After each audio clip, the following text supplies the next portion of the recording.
Good morning, everybody. Hope everyone is in good shape, staying healthy, hanging in there. This is day 2 lecture from home. I know yesterday didn't go real smooth. You're going to have to be patient with me, guys. I'm doing the best that I can. Um, Hopefully, from now on, all the videos will go up on YouTube, and I'll give you a link in Google Classroom to go to those. All right. Hopefully, that will work a little bit better than just putting the video straight up on Classroom. If you have issues, let me know. But we'll just keep trucking along. Okay. So, where I want to start today is we're going to go over the challenge question from yesterday. And the challenge question was, what would SRI2 look like dissolved in water? Well, this is an ionic solid. Okay. This is a polar solvent. Okay, so salts will dissolve in water because of molecule ion attraction. Okay, which is our fourth intermolecular force. So when this happens, the electrostatic attractive force between these is interrupted. The ions get dissolved into solution. So we have Sr plus 2s, and the water molecules surround it in a very specific way. O's in around the SRs because O is very, very, very, very, very, very negative. So the SRs look like this. Now you need two I's.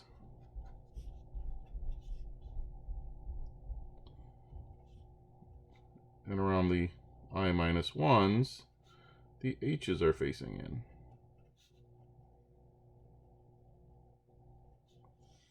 in. And same thing up here.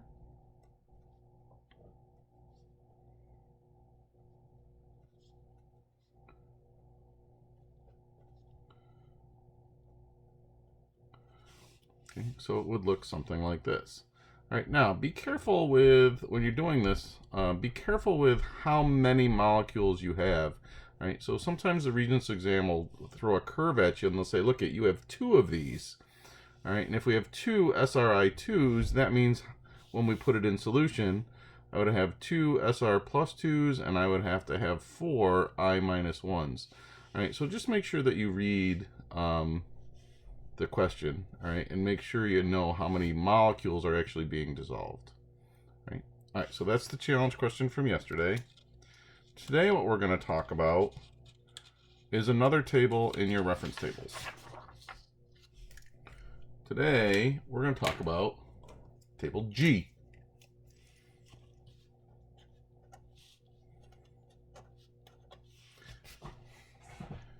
And table G is what's called a solubility curve.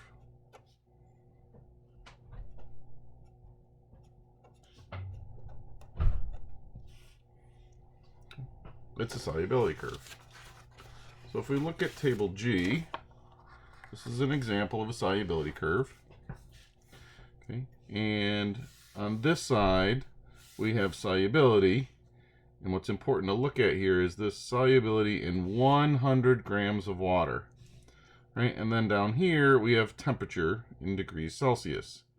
Okay, now, there's a whole bunch of lines on here, so you have to be careful when you're reading, okay? Especially if you're in this area down here. All right, so if you're in this area down here on the graph, just be especially careful when you read it.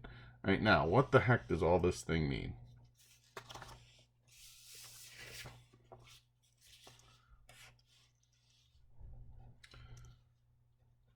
The line represents the maximum amount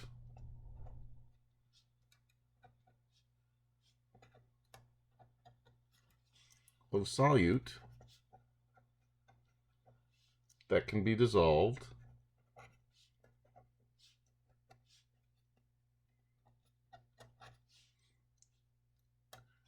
in water at a given temperature. Now, yesterday we talked a little bit about this. We said that as temperature increases, most solids become more and more and more soluble. In other words, excuse me, they will actually dissolve more and more and more as the temperature increases. Now, when we have the maximum amount, this is said to be a saturated solution.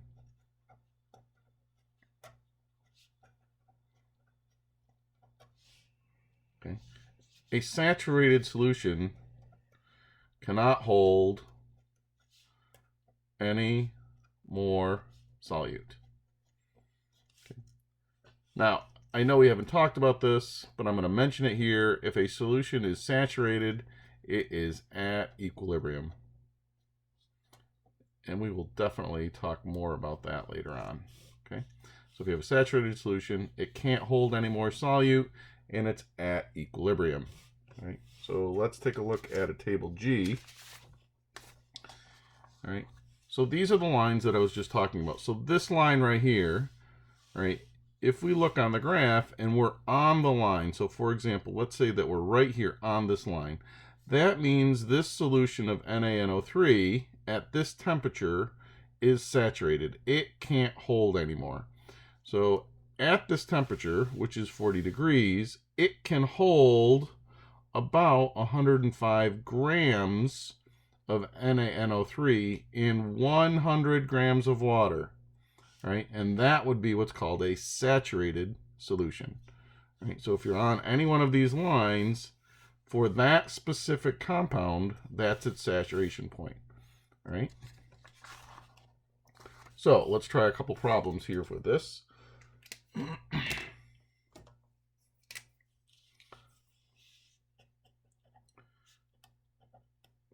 How many grams of KCl are needed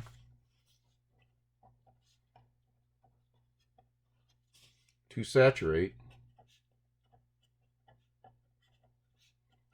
100 grams of water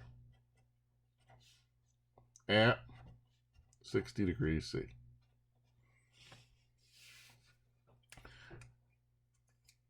Now, there are really just three types of problems with table G. There's a look it up type of problem, and that's what this is. There's a set up a ratio and solve type of problem, and we'll do that in a minute. And then there's also just a subtraction problem, and we'll do examples of all three. All right, so this is just look it up on the table and see what the answer is. So we use table G. We just look it up.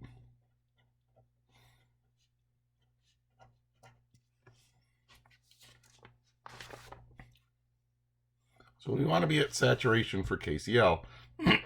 So now we got to find the KCl line. And here it is. Here's my KCl line. All right. And we said we were at 60 degrees. So here's my 60 degrees. So we're going to come up to the KCl line. And when we're on the line, that means it can't dissolve anymore. Then we come across. And I would say that's about 46 grams. All right, so the answer to this would be about 46 grams would dissolve in 100 grams of water. Okay. All right, let's try another problem.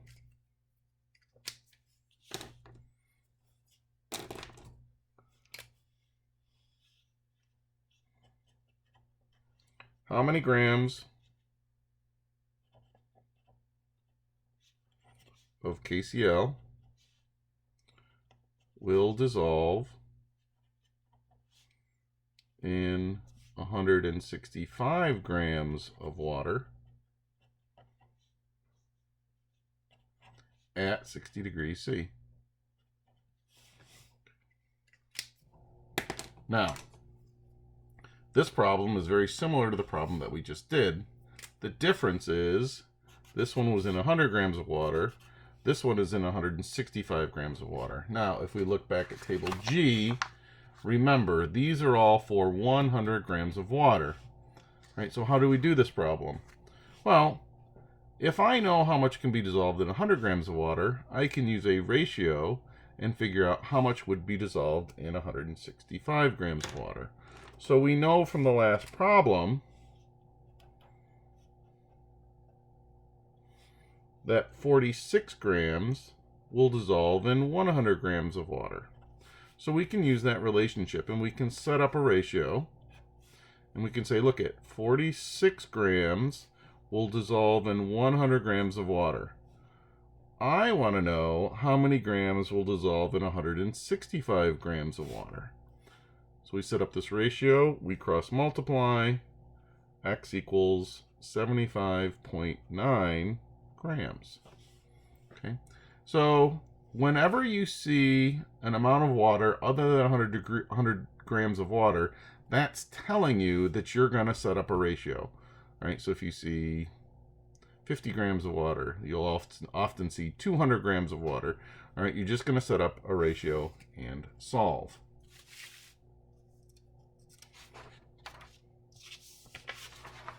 All right, so this is if we're on the line. Well, we're not always on the line. What if we're below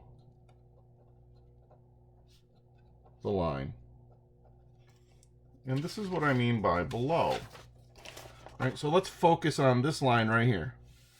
All right, so if we're looking at NaNO3, right, and let's go right back to my 40 degrees Celsius. Let's say that I only have 100 grams of water dissolved. I am below this line on NaNO3. All right, that means that this solution can hold more. All right, so this is what we're talking about this time. So if we're below the line, these are unsaturated solutions.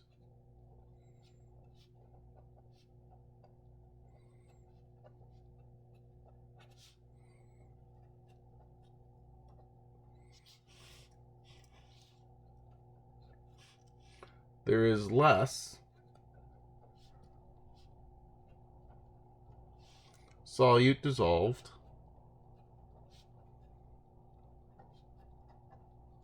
than the solvent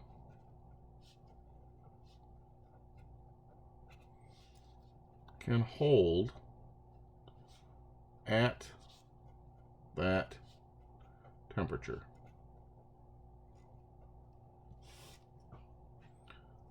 There is less solute dissolved than the solvent can hold at that temperature. In other words, more can be dissolved.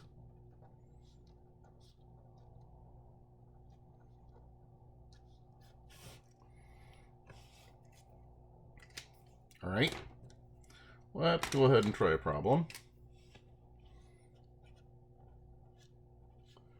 There is 20.0 grams of potassium nitrate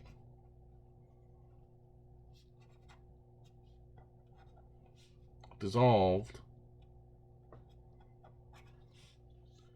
in 100 grams of water at 60 degrees C. How much KNO3 is needed to saturate the solution?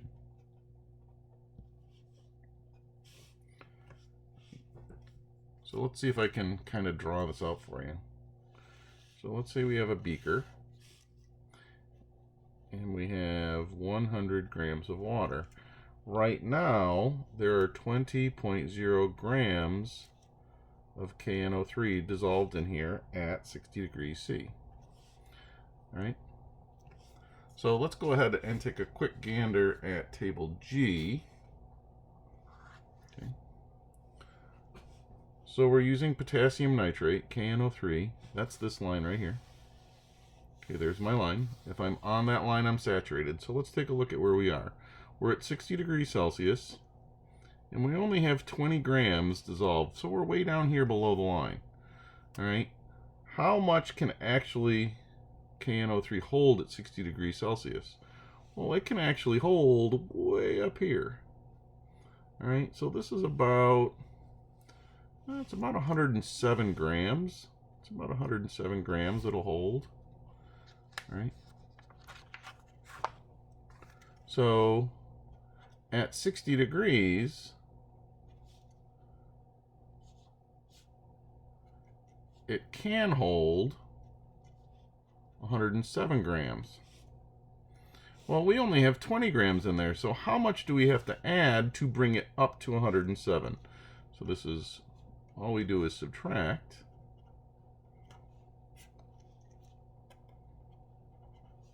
So we would have to add 87 grams to saturate the solution.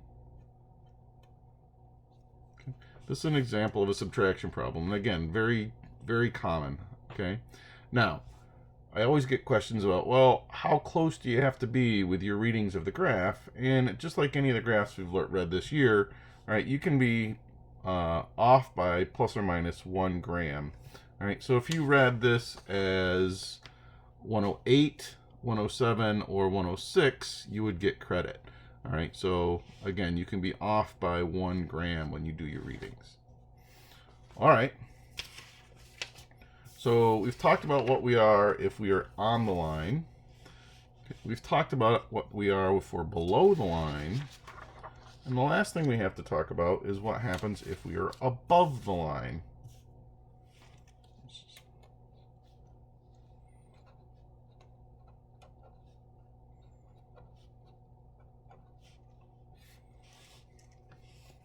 If we are above the line, that's called super saturated.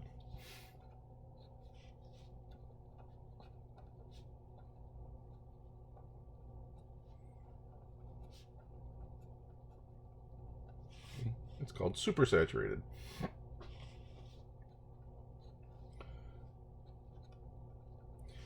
These solutions have more solute dissolved than the solvent can normally hold.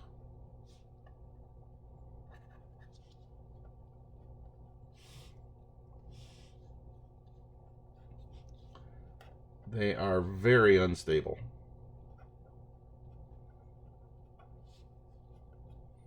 Okay. They do not want to be supersaturated. Okay. Matter of fact, if you add a single crystal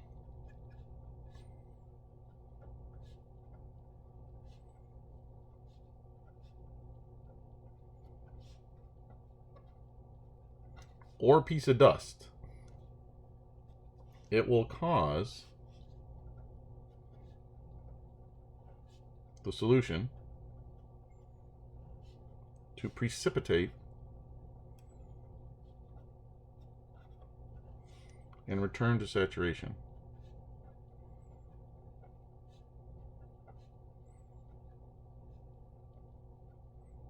It doesn't like having that extra solute in there, so it will precipitate right back to saturation. All right. So, for example, let's go back to our NaNO3 problem. Okay, so right here at 40 degrees, if we're on the line, that means we're saturated. If we're somewhere below it, that means we're unsaturated. If we're somewhere above this line, we would be supersaturated. Now, let's say that we were at 120. The solution doesn't like that. It's very, very unstable. Okay, where does it want to be? It wants to be down here. Right, so if we add a crystal or a piece of dust or something to disturb it, it will actually precipitate, and some of the NaNO3 will come out as a precipitate and settle to the bottom. How much would come out? Well, it wants to go back to 105, which means 15 grams would precipitate out as it goes back to saturation. Okay. Now, how the heck would we make a supersaturated solution? And it's very hard. Matter of fact, most substances won't go to supersaturation. Right? But when we do, this is how we make them. To make a super saturated solution, dissolve the solute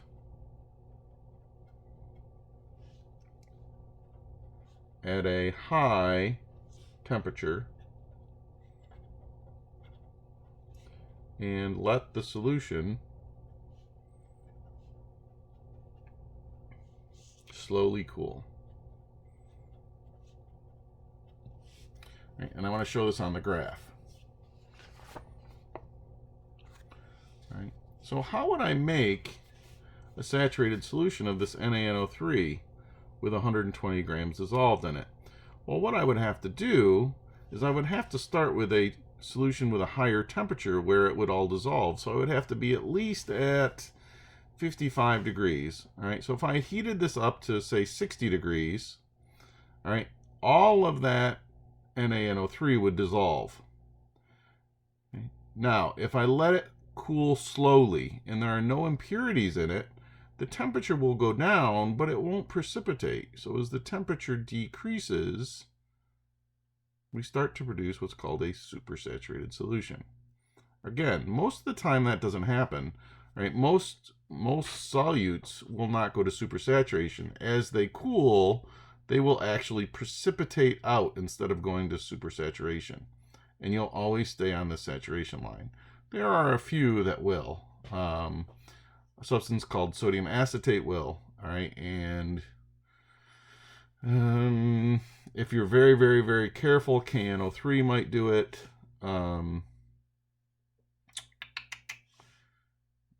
That's about it.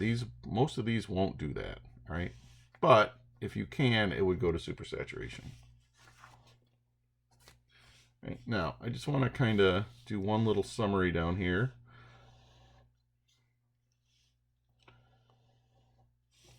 All right, so this is temp.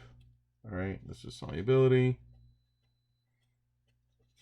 So this is a curve where solubility is decreasing with temperature, and there are a few of these on the graph. All right, so if we look real quick, there are 3 of them. 1, 2, 3. All right, and they do go down. Solubility does go down with them. All right, so there are some exceptions to the rule that as temperature increases, solubility increases. But the graph is still the same. All right, so let's say that we have 3 points. 1, 2, 3. What type of solution would 1 be? Well, it would be unsaturated. It is below the line. What would 2 be? It would be saturated. And what would 3 be? It would be an SSS, super saturated solution. Okay. All right, one last question for today. Which one of these points would be at equilibrium? And the answer would be this one. All right, that is all for today. I have posted a bunch of work for you to do, and it is using solubility curves. All right, these are always on the Regents exam. They're not hard. They're nice, easy questions. So I want you to go through and work with some solubility curves, and we will come back and do some more stuff tomorrow. Have a great afternoon, ladies and gents.